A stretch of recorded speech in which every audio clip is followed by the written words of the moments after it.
આપણા ત્યાં દાન્ય પુણ્યનું જબરજસ્ત મહત્ત્વ છે. દાન પુણ્ય કરવું જોઈએ. અબોલ પશુ પક્ષી એનું જીવન પ્રકૃતિ જાળવવાની જવાબદારી માણસની છે, માનવીની છે. દર્દ થાય આપણને, કોઈ પશુ ભૂખે મળતું હોય તો, કોઈ પક્ષી તડફડીને મળતું હોય તો, પક્ષી માટે પાણીની વ્યવસ્થા કરીએ, બધું બરાબર છે. પણ આપણે એ ભૂલીએ છીએ પશુ અને પક્ષી માટે કુદરતે વ્યવસ્થા કરેલી છે. કુદરતે એને પાંખો એટલા માટે તો આપી છે કે પક્ષી ઉડે, ચણ શોધે અને એનું પેટ ભરે.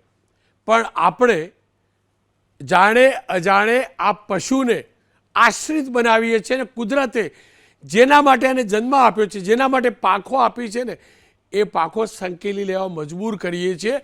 અને આ પક્ષીઓ જંગલ, વાડી કે ઝાડના વૃક્ષના નથી રહેતા, એ માનવીના વિસ્તારના રહે છે. અને એટલે જ શહેરોની અંદર તમે જોતા હશો અનેક ઠેકાણે કબૂતર જોવા મળે છે. અમદાવાદ, રાજકોટ, સુરત, વડોદરામાં સૌથી વધુ વેચાણ હશે ને હાઈ રાઇઝ બિલ્ડિંગમાં તો કબૂતર નેટનું છે. પહેલાં મચ્છર જાળી હતી, હવે કબૂતર નેટ છે. કેમ? તો કબૂતર ઘરમાં આવી જાય છે. કબૂતર ઘરમાં આવે, પંખો ચાલુ હોય તો શું થાય આપણે જાણીએ છીએ. કબૂતર ક્યાં બેસે છે? એસીના ડકની અંદર સાઈડમાંથી. થાય છે શું? આપણે કોઈ જાણતા નથી. આ કેમ થાય છે? તો આપણી જે પુણ્ય કમાઈ લેવાની લાલસા છે, વૃત્તિ છે, કદાચ સારી વૃત્તિ પણ છે, માનવ સહજ છે, આપણી સંસ્કૃતિ આપેલી આ વૃત્તિ છે. એટલે જ સવાર પડે ને આપણે પશુને ચણ નખીએ છીએ, નાના બાળકોને શીખવાડીએ છીએ, એ સંસ્કાર આપીએ છીએ. અને અનેક ઠેકાણે તમામ નાના મોટા શહેરમાં આ જ રીતે કબૂતરને આપણે ચણ નખીએ છીએ. પણ આપણે કબૂતરનું અહિત કરીએ છીએ, આ હકીકત છે. પણ આ અહિતની સાથે સાથે આ કબૂતર આપણી વચ્ચે રહે છે, એના કારણે આપણા માનવને કેટલી નુકસાની થાય છે, માનવ જીવને કેટલો ખતરો છે, એનું કશું વિચાર્યું નથી. આ વિચાર સૌ પ્રથમ મુંબઈએ કર્યો છે. મુંબઈએ જાહેર સ્થળો ઉપર આ પ્રકારનું કોઈ પણ પ્રકારનું ચણ નખવા ઉપર પ્રતિબંધ લગાવ્યો છે. ન માત્ર કબૂતર પણ કોઈ પણ પક્ષીને આ પ્રકારે ચણ ન નખવું એ પ્રકારો છે. અને આને જ અનુસર્યું છે મારી અમદાવાદ મહાનગરપાલિકા. કેટલાકને નહીં ગમે, પશુ પક્ષી પ્રેમીઓને નહીં ગમે, પણ એમને સમજવું પડશે. અમદાવાદ મહાનગરપાલિકાએ માનવ જાત અને પ્રકૃતિ બંનેના હિતમાં આ નિર્ણય લીધો છે. અને અમદાવાદમાં પણ એ પરિપત્ર પણ જાહેર થયો છે, આપ જોઈ શકો છો. પક્ષીઓને ચણ નાખવા પર પ્રતિબંધ લાગુ કરાયો છે. અમદાવાદના રિવરફ્રન્ટ ઉપર જો કોઈ પક્ષીને ચણ નાખતા પકડાશે તો એને દંડ ફટકારવામાં આવશે. સાબરમતી રિવરફ્રન્ટ વિસ્તારમાં જાહેર સ્થળોએ થતી ગંદકીને અટકાવવા 10 સભ્યોની ટાસ્ક ફોર્સની રચના કરાઈ હતી. આગામી સમયમાં શહેરમાં આવેલા જાહેર સ્થળોએ તબક્કાવાર, આ હાલ પૂરતું ત્યાંથી શરૂ કરાયું છે, તબક્કાવાર બર્ડ અને એનિમલ ફીડિંગ પર પ્રતિબંધ મૂકવાનું કોર્પોરેશને આયોજન કર્યું છે. અમદાવાદ મ્યુનિસિપલ કોર્પોરેશનના કેટલાક ન્યુસન્સ કંટ્રોલ ડિપાર્ટમેન્ટ મારફતે સાબરમતી રિવરફ્રન્ટ પ્રોજેક્ટ વિસ્તાર તેમજ પ્રોજેક્ટને જોડતા તમામ રસ્તાઓ પર ખુલ્લી જગ્યા પર બર્ડ કે એનિમલ ફીડિંગ કરવા પર પ્રતિબંધ મુકાયો છે. એનો પરિપત્ર જાહેર થયો છે. આ ઉપરાંત કૂતરા સહિતના પ્રાણીઓ માટે રોટલી કે પછી કોઈ પણ ખાદ્ય પદાર્થ રિવરફ્રન્ટ પર નાખતા પકડાશો તો દંડ થશે. હવે આ કેમ કરવામાં આવે છે? કબૂતરોની ચરક, પીછા અને તેમના માળામાંથી નીકળતો કચરો હવામાં ફેલાય છે. આપણે શુદ્ધ હવા લેવા રિવરફ્રન્ટ ઉપર જઈએ છીએ, પણ આપણે શું લઈએ છીએ? આ ચરક, પીછા, એની સાથેના રજકણો આપણા ફેફસામાં જાય છે, જેને પિંજલ લંગ એટલે કે હાઇપર સેન્સિટિવિટી ન્યુમોનાઇટિસ અને ક્રિપ્ટોકોસિસ જેવા જીવલેણ શ્વાસના રોગોનું કારણ બને છે. આ રોગ ખાસ કરીને બાળકો, વૃદ્ધો, અસ્થમાના દર્દીઓ માટે ખતરનાક છે.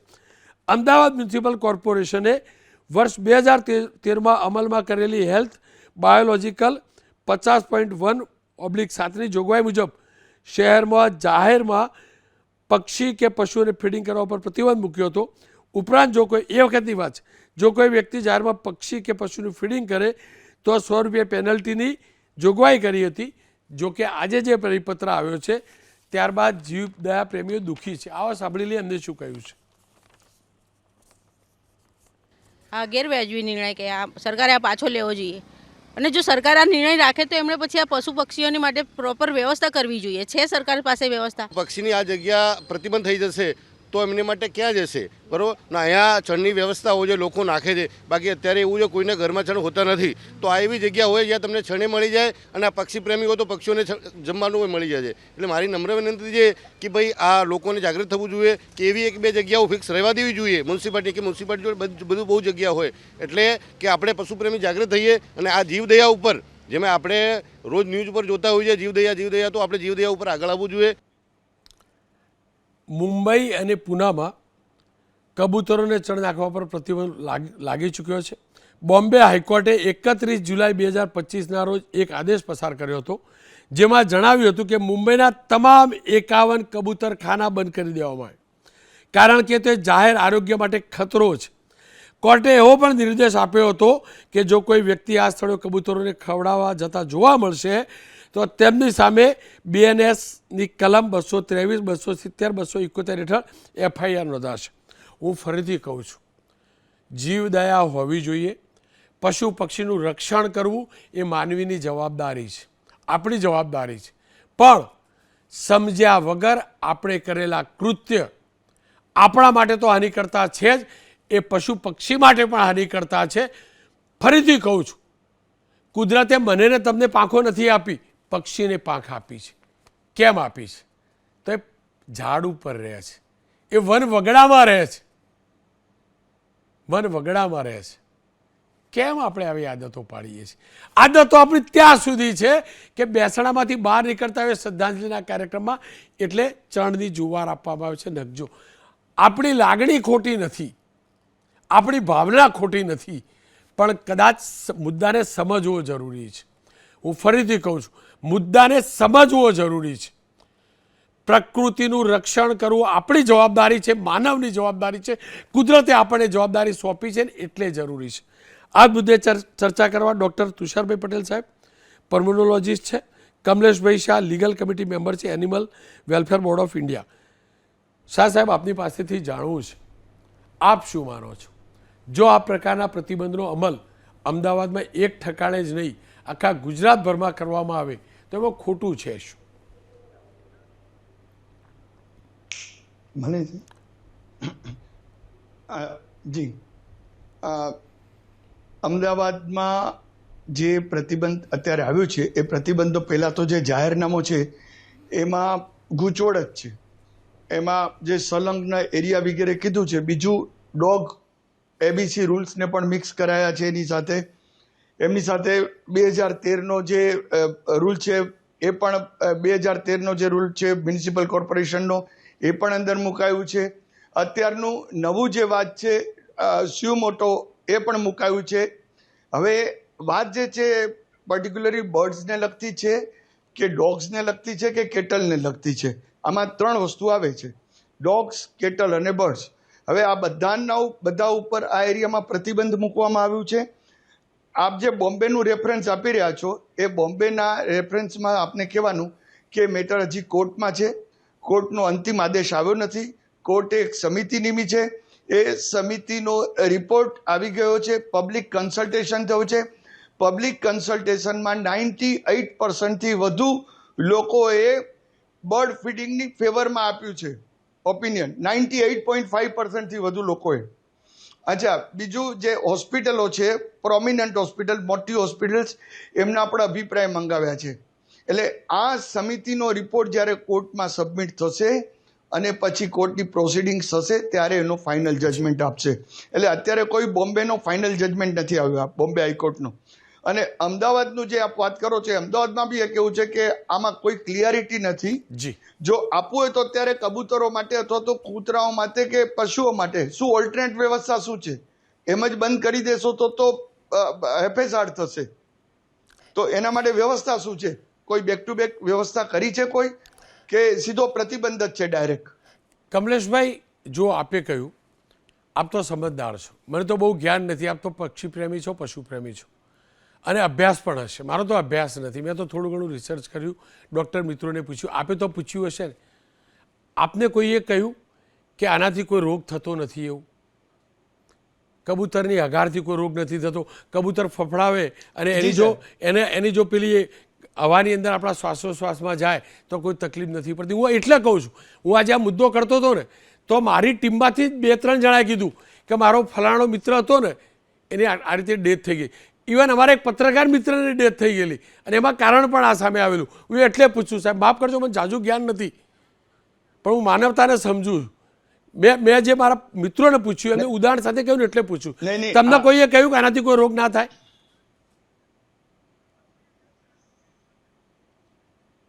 સર નહીં, આપે રિસર્ચ કર્યું જ છે, જે રીતે આપ કહી રહ્યા છો એ રીતે આપે ભલે એકદમ શોર્ટ ટાઈમમાં કર્યો હશે પણ કર્યું છે.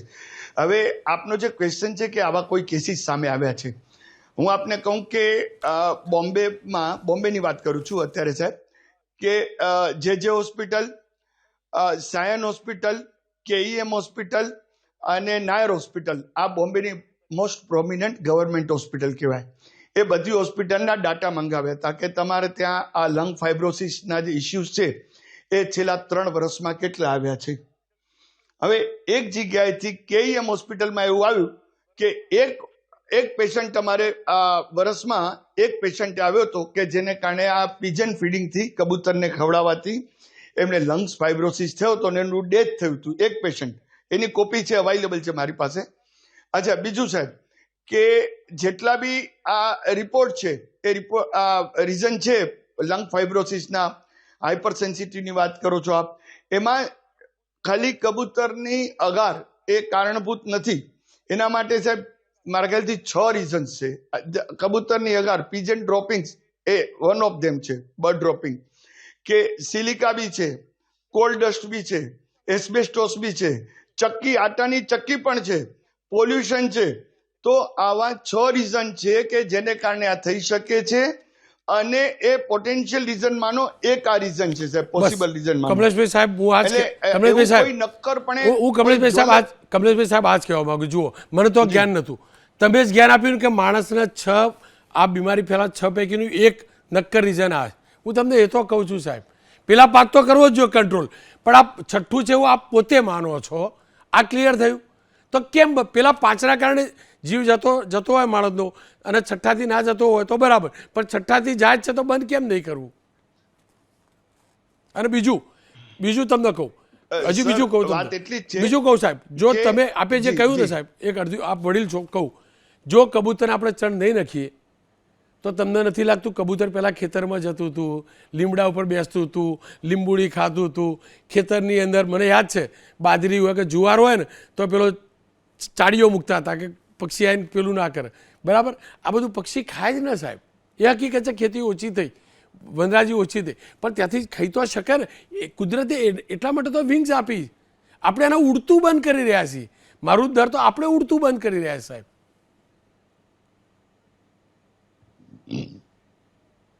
સાહેબ આ જે ટેરિટોરિયલ બર્ડ્સ છે, ટેરિટોરિયલ એનિમલ છે, આપણી પાસે તો કલાપીની કવિતા બી છે, આ પંખી ઉપર પથ્થરો ફેંકતા ફેંકી દીધો, એ જે પંખી ચડતા હતા એ બી છે આપણે ત્યાં. પણ સાહેબ બેઉ વસ્તુ છે, આ ટેરિટોરિયલ છે, આના જનરેશન, આ જે પિજન છે, આ જે બર્ડ્સ છે, એના પેરેન્ટ્સ હોય, એના પેરેન્ટ્સ હોય, એના પેરેન્ટ્સ હોય, એ બધા આ પ્લેસ પર વર્ષોથી, પેઢીઓથી અહીંયા એ લોકો ચરી રહ્યા છે, ચણી રહ્યા છે. હવે જો એમને સડનલી બંધ કરવામાં આવે તો એને એડ્રેસ તો ખબર નથી અમારે ક્યાં જવું, તો એને તમે ફેઝ વાઇઝ તમે જઈ શકો. રીઝન હોય બરાબર છે, આપે જો કોઈ બી કાનૂન બી લાગુ કરવો હોય તો એ ફેઝ વાઇઝ કરી શકો કે એમને પેલા ડાયવર્ટ કરવા પડે, બીજા પ્લેસ ઊભા કરવા પડે, ઓલ્ટરનેટિવ પ્લેસ, અને એ ડેડિકેટેડ પ્લેસ હોય કે જ્યાં કંટ્રોલ્ડ કન્ડિશનમાં બર્ડ ફીડિંગ કરવામાં આવે. એ રીતે એરેન્જમેન્ટ હોવી જોઈએ. બાકી તમે સદંતર બંધ કરી દેશો તો મરી જ જવાના છે. અમે જોયા છે બોમ્બેમાં સાહેબ, હું આપની પાસે ફોટોગ્રાફ મૂકી શકું છું, અત્યારે નથી જોકે, પણ લાખો એટલે કે હજારો બર્ડ્સ આવી રીતે અશક્ત થઈ રસ્તામાં મરી ગયા છે. હું ફરીથી કહું, ન જ મરવા જોઈએ, હું જરા નથી કહેતો, પણ ધીમે ધીમે આદત બદલવી તો જોઈએ ને. આપણે જે ધીમે ધીમે આદત બગાડી, મારી સાથે ડૉક્ટર સાહેબ જોડે તુષારભાઈ, અને તુષારભાઈ સાહેબ છે ફેફસાના જાણકાર છે. કમલેશભાઈ જુઓ, મને કોઈ ખબર નહીં પડતી, મને તો આ 2-3 કિસ્સા કીધા જી, એને. જી, ડૉક્ટર સર. સાહેબ શું થાય એનાથી, શું તકલીફ થાય માણસને? જે તમે અત્યારે જે કમલેશભાઈએ પણ વાત કરી કે અને તમે પણ વાત કરી કે જે આ બર્ડ્સ છે એના ફેધર અને ચરકથી મુખ્યત્વે હવે જે આપણું આ અર્બનાઇઝેશન થયું છે ને આપણે જે તમે કીધું કે કબૂતર નેટનો પણ ઉપયોગ એટલો બધો વધી ગયો છે. કબૂતરને જે કણના કારણે જે એમને કર્યું એમાં હાઇપર સેન્સિટિવિટી ન્યુમોનિયા એટલે કે એક ILD એટલે ઇન્ટેસ્ટિશિયલ લંગ ફાઇબ્રોસિસ. ઇન્ટેસ્ટિશિયલ લંગ ફાઇબ્રોસિસ એ શું રોગ છે પહેલાં એ રોગ વિશે સમજીએ.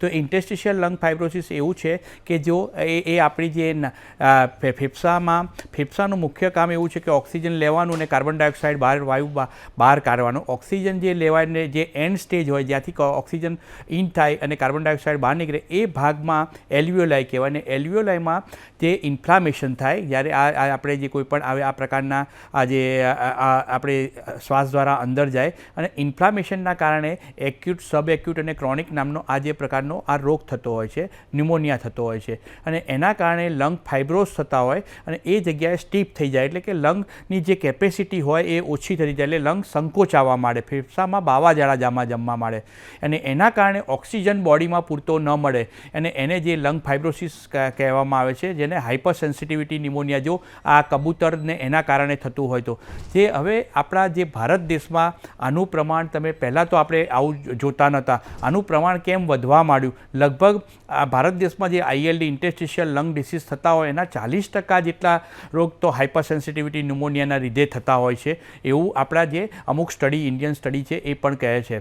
એમાં પણ એવું નથી ખાલી આ બર્ડ રિલેટેડ પણ જે કમલેશભાઈએ કીધું એમ જુદા જુદા અલગ અલગ પ્રકારના રોગો પણ હોય છે જેમાં વાના કારણે પણ થતું હોય, દવાના કારણે પણ થતું હોય, હવાના કારણે પણ હવામાં જે પોલ્યુશન એના કારણે થતું હોય, સિલિકાના કારણે થતું અલગ અલગ પ્રકારના. પણ મેઇનલી આ જે છે એ અત્યારે જે અર્બન સિટીમાં કારણ કે યંગ માણસ હોય છે અને ઘણા બધા યંગ પેશન્ટો અમે લોકો જોઈ રહ્યા છે કે જેને લંગ્સમાં ડાયરેક્ટલી ઇફેક્ટ થઈ અને જ્યારે એની હિસ્ટ્રી લેવામાં આવે ત્યારે પીજન ફીડિંગની એની કોમન હિસ્ટ્રી ઘણા પેશન્ટોમાં જોવા મળે છે. ગુજરાતી પિજન ફીડિંગની કોમન હિસ્ટ્રી એટલે આપણે જે કબૂતરને ખવડાવતા હોય, ચણ ખવડાવતા હોય છે, કાં તો એમને હિસ્ટ્રી પૂછવામાં આવે કે કબૂતરનો માળો એમના ઘરમાં હોય કે કાં તો એમના બેડરૂમના પાછળના ભાગમાં કાં તો AC ઉપર કબૂતર બેસતા હોય, આવી બધી કોમન હિસ્ટ્રી જોવા મળતી હોય છે.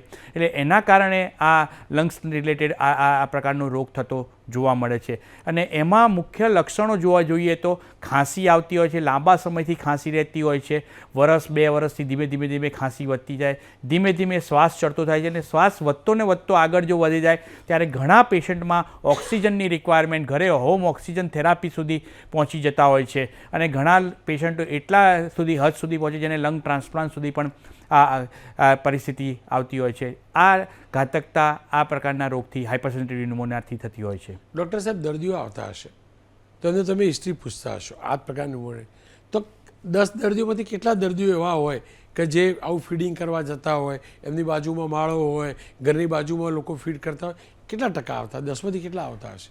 10માંથી એટલે આપણે આ ફીડિંગ કરાવવા જતા હોય કે એવું પર્ટિક્યુલરલી હિસ્ટ્રીમાં તો 10માંથી એકાદ જણને એવું હોય છે. પણ ઘણાના શું હોય છે કે ઘરમાં માળો હોય છે, માળો ક્યાં તો પછી કાં તો AC ઉપર બેસતા હોય કે એ રીતની હિસ્ટ્રી બહુ લોંગ ટર્મ. કારણ કે અમને એવું લાગે કે આ મોસ્ટલી આ રિલેટેડ જ લાગે છે કારણ કે એમની કોઈ ઓક્યુપેશનલ હિસ્ટ્રી એવી નથી હોતી, કોઈ એક્સપોઝર્સ, કેમિકલ એક્સપોઝર્સ કે કોઈ બીજું કોઈ પ્રકારનું એક્સપોઝર નથી હોતું. ત્યારે બહુ ડીપલી પૂછવામાં આવે કે હા સાહેબ હું આ કરતા હતા ત્યારે ઘણીવાર આ રીતની હિસ્ટ્રી જોવા મળતી હોય છે. ડૉક્ટર સાહેબ આપનો પણ આભાર, કમલેશભાઈ આપનો પણ આભાર. હું ફરીથી કહું છું, આપણે માનવ છીએ, પ્રકૃતિની જાળવણીની કુદરતે જવાબદારી આપણને આપી છે. પશુ પક્ષીની જાળવણીની એની જરૂરિયાતોની પૂરી થાય, પ્રાકૃતિક રીતે પૂરી થાય એની જવાબદારી પણ આપણી છે. હું જરાય નથી કહેતો કે કબૂતરોનો ત્યાગ કરો કે પશુ પક્ષીને પાણી ન પીવડાવશો, હું જરાય નથી કહેતો. હું ખાલી એટલું જ કહેવા માગું છું, આ મુદ્દે વિચારજો. કમસે કમ તમને જો આ લક્ષણ દેખાય તો ડૉક્ટરને સામેથી કહેજો કે મારી આ હિસ્ટ્રી છે. ફરીથી કહું છું, પ્રશાસને, પશુપ્રેમીઓ, ડૉક્ટર્સ આ બધા સાથે બેસીને એક જબરજસ્ત રિસર્ચની જરૂર છે. હા, વનરાજી કાપી છે એ માટે જવાબદાર પણ આપણે છીએ. શહેરો સિમેન્ટ કોન્ક્રીટના જંગલ થયા છે એટલે પશુ પક્ષી ક્યાં જશે એ જોવાની જવાબદારી પણ આપણી છે. આ હકીકત છે, સિક્કાની બંને બાજુ છે. પણ આપણી પર તો જિંદગી છે ને, કુદરતે આપણને પણ તો જીવન આપ્યું છે ને. માણસ જીવતો રહેશે ને તો પ્રકૃતિને જીવતી રાખી શકશે ને, કારણ કે એની જવાબદારી છે ને. ફરી એકવાર કહું છું, પશુ કે પક્ષી માટે ધૃણા ક્યારે ન હોવી જોઈએ. આપણે માણસ છીએ તો ક્યારે ન હોવી જોઈએ, ક્યારે ન હોવી જોઈએ. પણ જે વિજ્ઞાન છે, જે ચિકિત્સા પદ્ધતિ છે, એનું જે રિસર્ચ છે, એનો ચોક્કસથી વિશ્લેષણ થવું જોઈએ, અભ્યાસ થવો જોઈએ અને એ પ્રકારના પગલાં લેવા જોઈએ. કદાચ મારો કાર્યક્રમ મુદ્દો ન ગમ્યો હોય આપને, હું તમારી ભાવના, તમારી લાગણીઓને જરા હર્ટ કરવા માગતો નથી, પણ જે સામે આવ્યું છે એ વાત આપ તમામ સમક્ષ મૂકી રહ્યો છું. માનવતા ચોક્કસથી રાખજો, પશુ પક્ષી સાથે પણ માનવતા રાખજો. આપણા છે, આપણી જવાબદારીના છે, પણ આપણા સ્વાસ્થ્યનું પણ આપણે વિચારીએ.